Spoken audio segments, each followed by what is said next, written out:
Assalamualaikum warahmatullahi wabarakatuh. Halo teman-teman, apa kabar? Saya harap kalian sedang dalam keadaan yang sangat baik. Pada kesempatan kali ini, kita akan membahas suatu materi dari mata kuliah bioteknologi, yaitu bioteknologi pertanian, di mana mata kuliah ini diampu oleh Ibu Dede Cahyati Syahrir, MPD. Kami, selaku kelompok 2, kelas Tadris Biologi E semester 6, yang beranggotakan dari saya, Saputra Dewantara, serta beberapa teman-teman saya, yaitu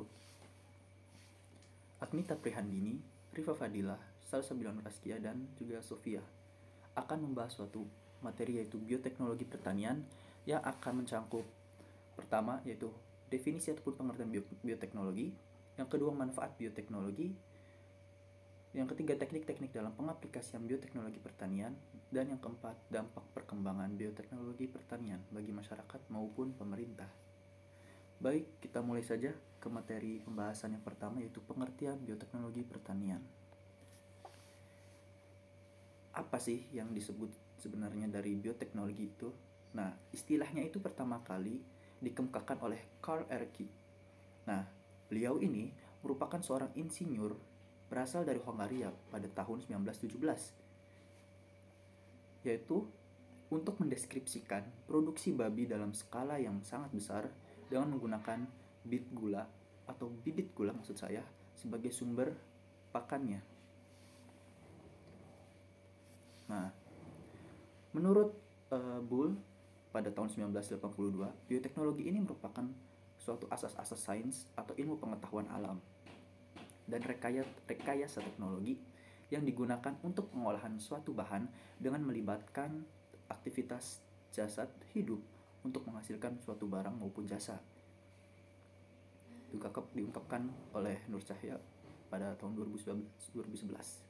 Nah, bioteknologi pertanian ini adalah suatu alat yang ada di dalam ilmu untuk perbaikan tanaman serta juga hewan. Teknik ini menggunakan teknologi penggabungan atau penyambungan sel yang ada dalam gen DNA untuk digunakan dalam memperbaiki tanaman dan juga hewan atau untuk menghasilkan produk yang lebih baru. Nah, bioteknologi pertanian ini pula merupakan salah satu cabang yang memiliki peranan yang paling penting dalam pengembangan bioteknologi yang diarahkan untuk menemukan pemenuhan kebutuhan manusia, khususnya untuk masalah pangan. Nah, selanjutnya materi ini akan disampaikan oleh rekan saya yang lain. Terima kasih. Perkenalkan, saya Rifa Fadilah sebagai pemateri yang kedua, yaitu yang akan membahas mengenai manfaat bioteknologi pertanian. Nah, adapun manfaat bioteknologi di dalam bidang pertanian antara lain, yaitu yang pertama, dapat meningkatkan produksi pangan. Misalnya dengan menciptakan kultivar unggul seperti tanaman padi yang tahan akan weren, kemudian kapas yang tahan akan serangan hama, sehingga dapat meningkatkan hasil panen. Lalu yang kedua, dapat melahirkan ternak yang dapat memproduksi asam amino tertentu. Lalu yang ketiga, dalam pengelolaan makanan seperti tempe, tape, oncom, lalu ada kecap. Lalu yang keempat, dalam pengelolaan minuman seperti anggur, bir, yogurt, berm, dan sebagainya. Lalu yang kelima, dapat meningkatkan efisiensi dan kualitas pakan seperti manipulasi mikroba rumen. Lalu yang keenam, dapat menciptakan jenis ternak yang unggul. Lalu yang ketujuh, dapat menyediakan benih dan induk ikan yang berkualitas unggul. Lalu yang kedelapan, dapat dalam aplikasi probiotik ini pada pakan atau dalam lingkungan perairan budidaya sebagai penyeimbang mikroba dalam pencernaan dan lingkungan perairan. Nah, materi selanjutnya yaitu mengenai teknik-teknik dalam pengaplikasian bioteknologi pertanian. Berikut ada beberapa teknik yang dapat diaplikasikan dalam bioteknologi pertanian. Salah satunya yaitu teknik hidroponik. Nah, teknik hidroponik berasal dari bahasa Yunani yaitu hydro yang berarti air dan ponos yang memiliki makna seperti daya atau kerja. Nah, sistem hidroponik ini sudah ada sejak pada tahun 1600. Nah, seorang ilmuwan Inggris menjelaskan bahwasannya mengenai kegiatan yaitu membudidayakan tanaman di lahan sempit dan tanah kurang subur. Sejak itu, teknik budidaya tanaman dengan media air menjadi semakin berkembang. seiring perkembangan zaman, jika semula hidroponik ini hanya diartikan sebagai sistem budidaya tanaman yang mengandalkan air, saat ini hidroponik berkembang menjadi soilless culture atau bercocok tanam tanpa tanah. Adapun tahapan teknik hidroponik berdasarkan media tanamnya. Yang pertama yaitu ada hidroponik substrat atau sebagai sistem terbuka.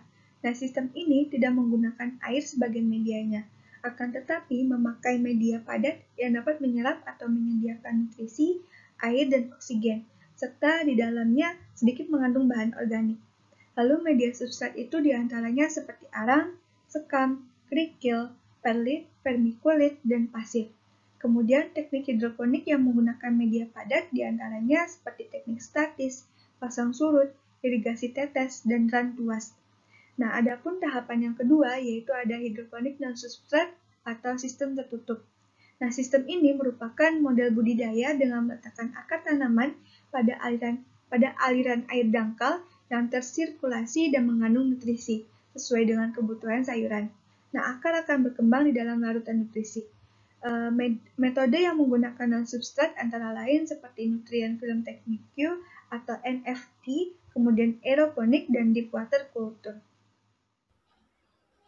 Baik, Assalamualaikum warahmatullahi wabarakatuh. Sebelumnya perkenalkan saya Agnita Prihandini sebagai pemateri ketiga yang akan melanjutkan pembahasan mengenai teknik hidroponik. Nah, jika tadi oleh pemateri sebelumnya sudah dijelaskan secara sekilas mengenai apa itu hidroponik dan juga apa saja tahapan-tahapan dari teknik hidroponik, di sini saya akan melanjutkan pembahasan mengenai macam-macam dari teknik hidroponik. Nah, jadi untuk jenis-jenisnya sendiri dari teknik hidroponik itu terdiri dari 6 macam, yaitu yang pertama ada hydroponic water culture system, kemudian ada hydroponic drip system, ada hydroponic NFT atau nutrient film technique, ada juga hydroponic wick system, ada hydroponic aeroponic system, dan yang terakhir ada hydroponic food and drain system. Nah, adapun yang akan dibahas pertama yaitu mengenai hydroponic water culture system atau sistem rakit apung. Nah, apa sih atau bagaimana sih konsep dari sistem rakit apung ini? Jadi konsepnya itu dengan membiarkan akar tanaman mengapung di air nutrisi, sehingga tanaman dapat asupan nutrisi selama 24 jam sehari non-stop. Kemudian ada pula bahan-bahan yang dibutuhkan untuk membuat sistem rakit apung, diantaranya yaitu ada bak atau tempat penampungan air nutrisi, kemudian ada media tanam atau rock wall, ada juga net pot, styrofoam, benih tanaman, dan larutan nutrisi hidroponik. Nah, untuk konsepnya atau gambarannya itu bisa dilihat di gambar berikut ini ya, teman-teman. Kemudian selanjutnya untuk jenis yang kedua ada hydroponic drip system atau bisa disebut juga dengan sistem tetes. Nah, teknik ini atau teknik sistem tetes ini ternyata umum digunakan. Kenapa? Karena cara kerjanya ini bisa dibilang cukup sederhana, yaitu sistem ini menggunakan timer untuk mengatur penetesan air nutrisi pada tanaman.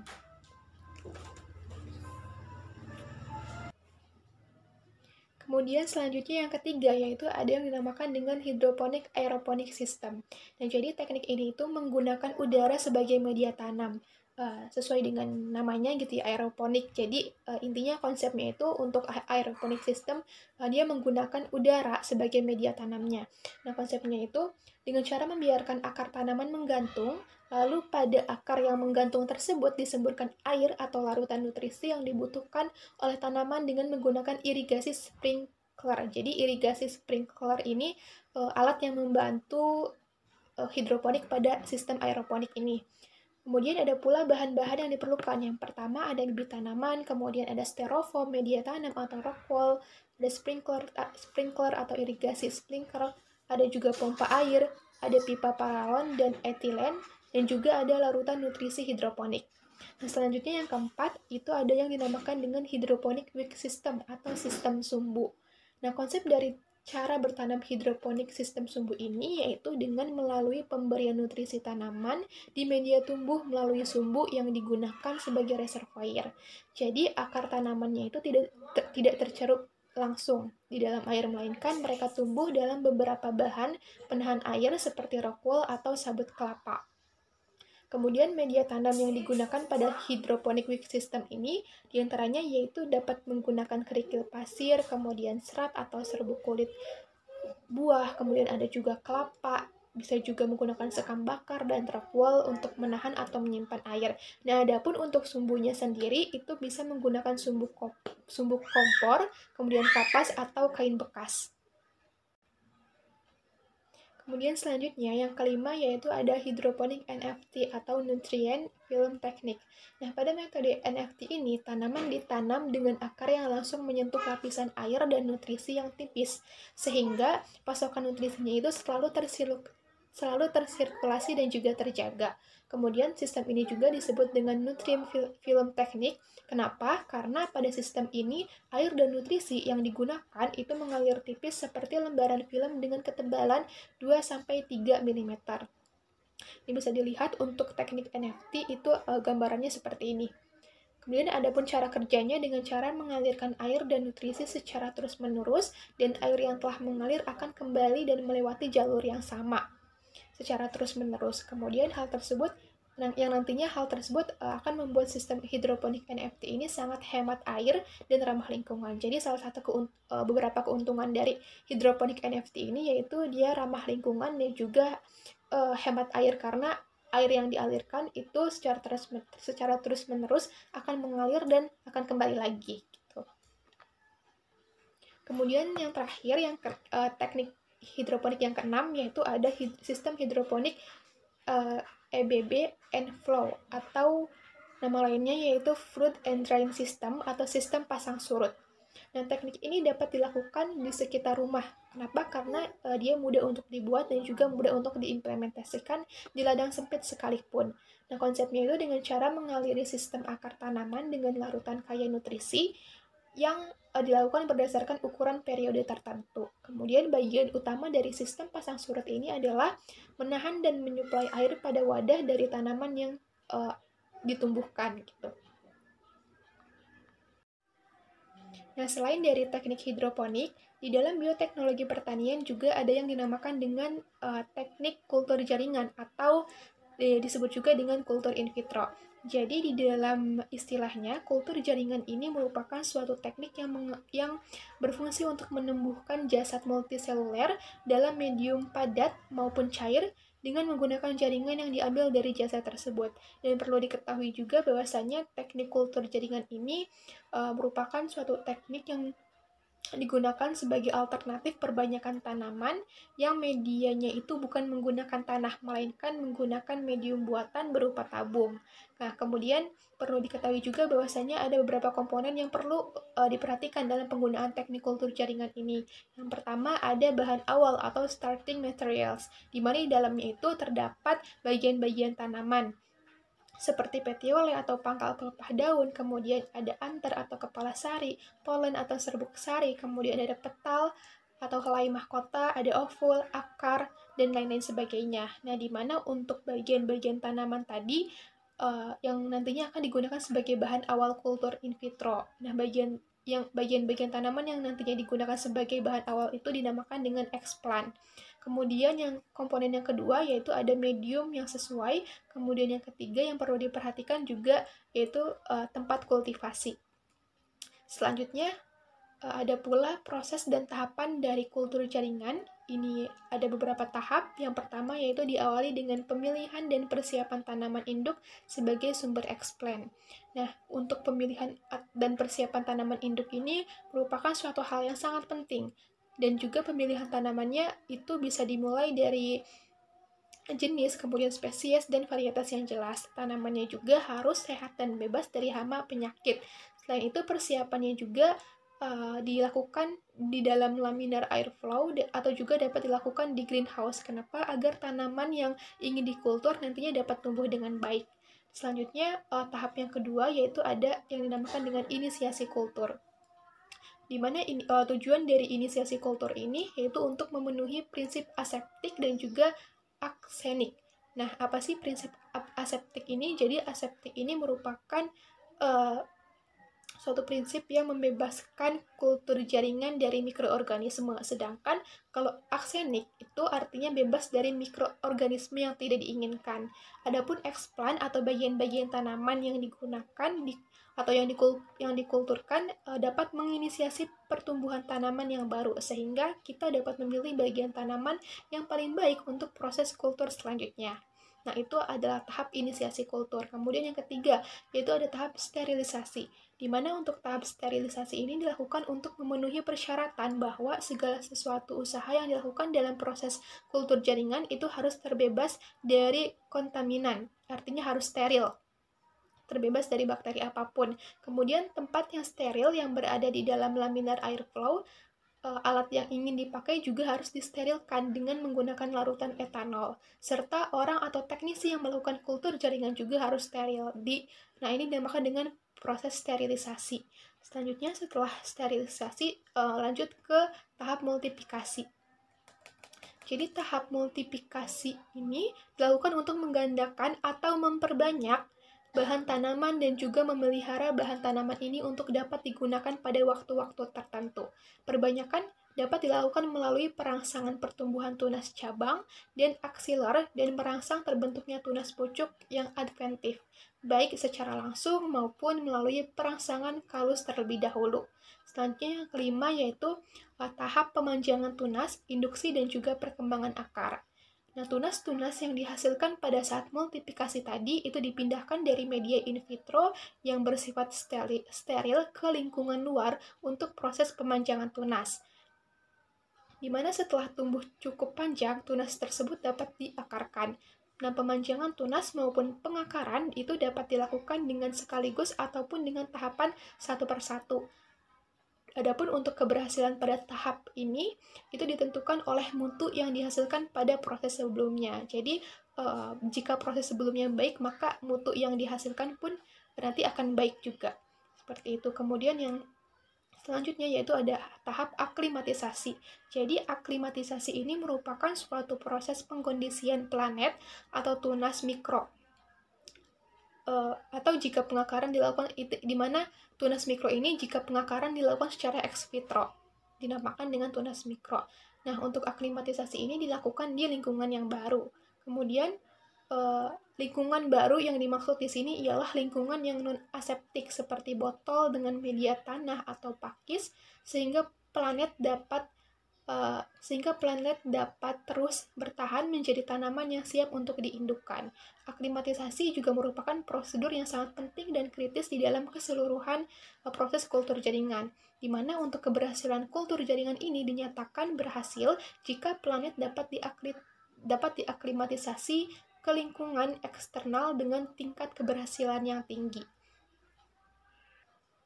Nah, selanjutnya di sini bisa teman-teman lihat juga ada alur ringkas kultur jaringan pada pisang. Di sini diawali sama seperti tadi, yaitu diawali dengan pemilihan calon induk sesuai kriteria, kemudian pengambilan calon explant atau bagian-bagian tanaman yang mau dikulturkan, kemudian setelah itu di sini juga ditunjukkan ada calon explant atau bagian tanaman mana yang mau dikulturkan, kemudian ada persiapan dan dilanjut dengan proses inisiasi.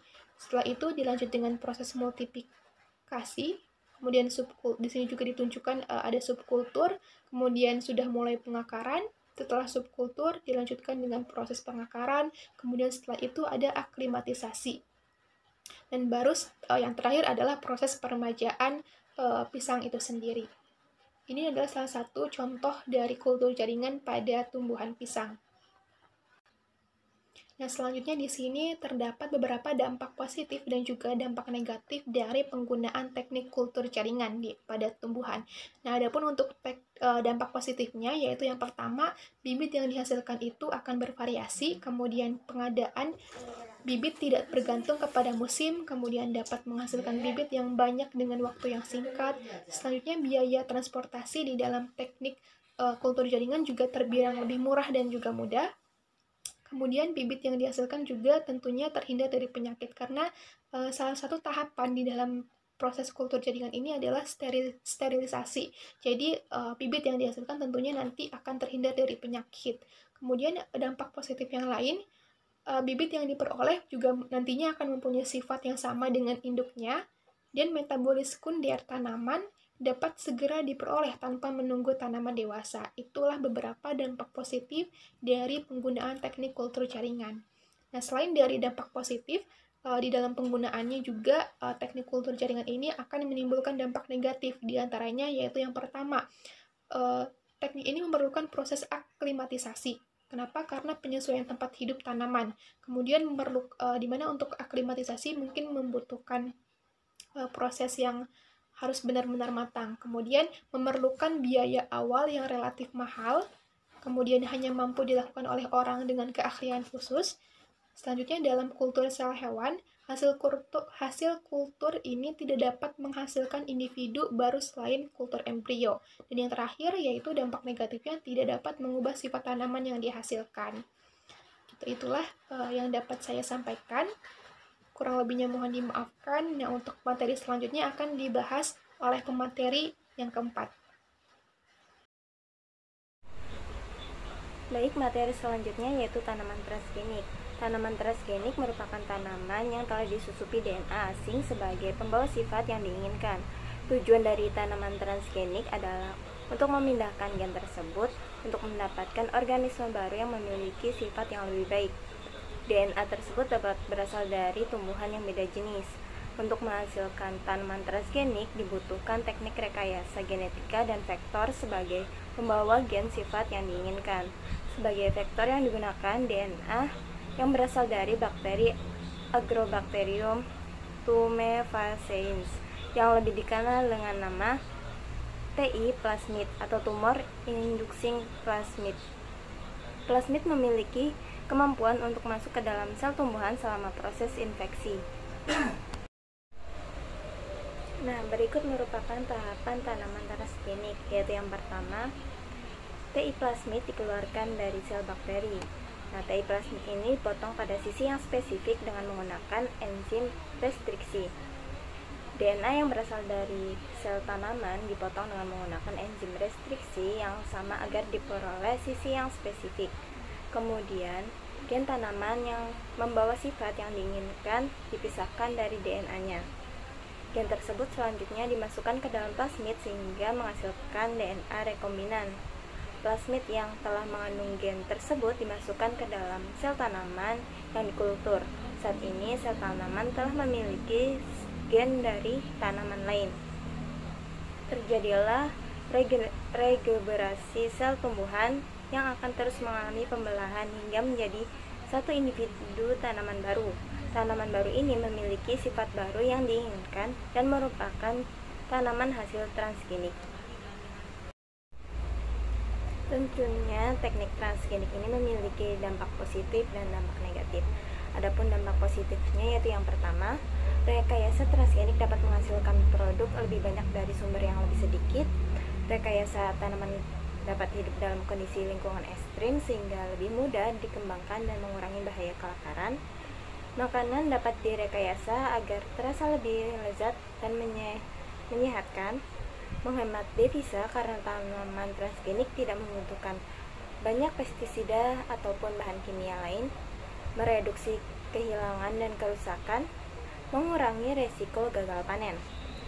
Sedangkan dampak dari negatif teknik transgenik ini yaitu berubahnya urutan informasi genetik yang dimiliki, maka sifat organisme yang bersangkutan juga berubah. Kemungkinan adanya bakteri hasil rekayasa yang lolos lab atau pabrik yang dampaknya tidak dapat diperkirakan. Juga dapat menimbulkan keracunan atau energi. Bakteri yang masuk ke dalam tubuh sebagian besar adalah bakteri yang tahan antibiotik. Teknik selanjutnya yaitu dengan menggunakan teknologi nuklir. Contoh dari tanaman hasil teknologi nuklir ini yaitu dalam upaya peningkatan produktivitas sorghum, Badan Tenaga Nuklir Nasional telah mengembangkan varietas unggul sorghum. Tanaman sorghum tersebut direkayasa dengan genetik melalui mutasi radiasi nuklir, sehingga umur panen lebih pendek dan hasil produksinya meningkat. Assalamualaikum warahmatullahi wabarakatuh. Saya Salsabila Nur Azkiah dengan NIM 19081061179. Di sini saya sebagai pemateri terakhir yang akan mempresentasikan mengenai dampak perkembangan bioteknologi terhadap masyarakat dan pemerintah. Selamat menyaksikan. Dampak yang pertama yaitu dampak positif. Dampak positif yang pertama yaitu dampak bagi lingkungan dan keanekaragaman hayati. Bioteknologi pertanian memiliki dampak positif bagi lingkungan dan keanekaragaman hayati, diantaranya yaitu yang pertama dapat meningkatkan produktivitas tanaman dan lahan pertanian karena banyaknya produk-produk bioteknologi pertanian yang dapat menyuburkan tanah. Yang kedua yaitu dapat mengurangi jumlah pestisida dan herbisida yang dilepaskan ke lingkungan karena adanya produk alternatif dari bioteknologi pertanian. Yang ketiga yaitu dapat melestarikan keanekaragaman hayati, dan yang keempat yaitu dapat mengurangi erosi tanah. Adapun dampak positif yang kedua yaitu dampak positif bagi industri. Dampak positif perkembangan bioteknologi pertanian bagi industri yaitu yang pertama yaitu dapat menghasilkan tanaman yang lebih tinggi, lebih banyak, dan lebih berkualitas. Yang kedua yaitu dapat menciptakan alternatif sumber energi terbarukan seperti produk biodiesel. Yang ketiga yaitu dapat menciptakan bahan baku yang lebih ramah lingkungan untuk industri. Dan yang keempat yaitu dapat mengurangi tekanan untuk mengeksploitasi tanaman, terutama tambahan lahan yang digarap sehingga tidak membutuhkan banyak lahan untuk menanam suatu tanaman tersebut. Selanjutnya, dampak positif perkembangan bioteknologi pertanian yang ketiga yaitu dampak positif bagi pembangunan negara Indonesia. Adanya sumbangan bioteknologi pertanian kepada pabrik pangan untuk menyediakan cara yang telah lebih sempurna dan lebih canggih dalam pemanfaatan mikroorganisme, contohnya dengan menerapkan teknologi DNA, rekombinan, dan mengembangkan lebih lanjut teknologi fermentasi. Sehingga secara langsung dengan adanya perkembangan bioteknologi pertanian ini juga dapat meningkatkan perekonomian negara Indonesia. Yang kedua yaitu dampak negatif dari adanya perkembangan bioteknologi pertanian. Dampak negatif yang pertama yaitu bagi pembangunan negara Indonesia. Dampak negatif bagi pembangunan negara Indonesia yaitu yang pertama dapat menyebabkan polusi gen dan gulma. Yang kedua yaitu dapat menyebabkan efek yang kurang baik bagi spesies non-target pada tanaman tertentu. Yang ketiga yaitu dapat menyebabkan hilangnya keanekaragaman hayati bagi tanaman yang mengalami kegagalan setelah dilakukannya aplikasi bioteknologi pertanian pada tanaman tersebut. Yang keempat yaitu menyebabkan resistensi hama pada tanaman tertentu yang juga menggunakan produk bioteknologi pertanian karena adanya potensi aliran gen tanaman yang dapat menyerang sel inang. Dampak negatif yang kedua yaitu dampak negatif bagi politik dan perdagangan internasional. Dampak negatif dari politik dan perdagangan internasional yaitu dapat terjadinya persaingan internasional dalam perdagangan dan pemasaran produk bioteknologi pertanian. Persaingan tersebut dapat menimbulkan ketidakadilan bagi negara yang berkembang. Hal ini dikarenakan negara-negara berkembang belum memiliki teknologi yang maju.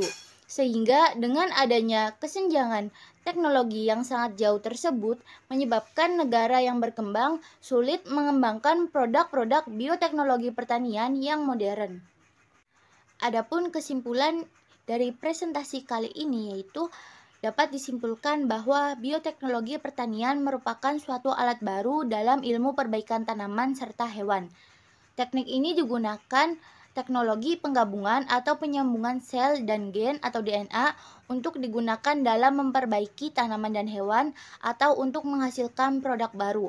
Adapun beberapa teknik dalam bioteknologi pertanian yaitu meliputi teknik hidroponik, teknik kultur jaringan, tanaman transgenik, dan teknologi nuklir. Dalam penggunaannya, bioteknologi pertanian ini memiliki banyak dampak positif di berbagai bidang, diantaranya yaitu dapat meningkatkan produktivitas tanaman dan lahan pertanian karena banyak produk-produk bioteknologi pertanian yang dapat menyuburkan tanah, dapat melestarikan keanekaragaman hayati, dan dapat mengurangi erosi tanah. Selain itu, semakin berkembangnya teknologi yang digunakan secara tidak langsung, adanya perkembangan bioteknologi pertanian ini juga dapat meningkatkan perekonomian negara. Namun, di samping itu, dampak negatif juga bisa dirasakan dalam penggunaan teknologi pertanian ini, yakni salah satunya dapat menyebabkan hilangnya keanekaragaman hayati bagi tanaman yang mengalami kegagalan. Sekian presentasi dari kami, kurang lebihnya mohon maaf. Jika ada yang ingin ditanyakan di WhatsApp grup, terima kasih. Wassalamualaikum warahmatullahi wabarakatuh.